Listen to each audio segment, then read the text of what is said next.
केते वर्ष बेपार कले आपण ମୁଁ 25 ବର୍ଷଠୁ ଆଗରୁ ଚିନ୍ତା କରୁଛି।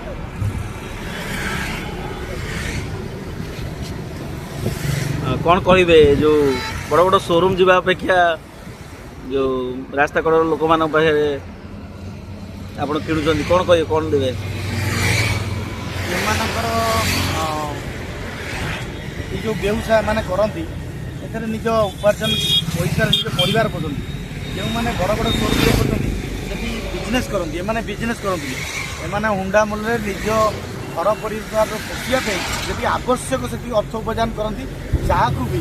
आपण मैंने जो देखते ये देखते कहीं बसुँच से नियंतु कारण से बेपारी नुहति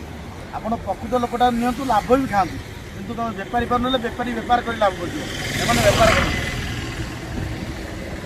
मजा खुशी रोच ଆଜ୍ଞା खुशी अच्छा गोटे सतरे जमी गोटे गरीब लोकर माने झाड़ कहले चले बहुत बहुत धन्यवाद जय जगन्नाथ जय जगन्नाथ।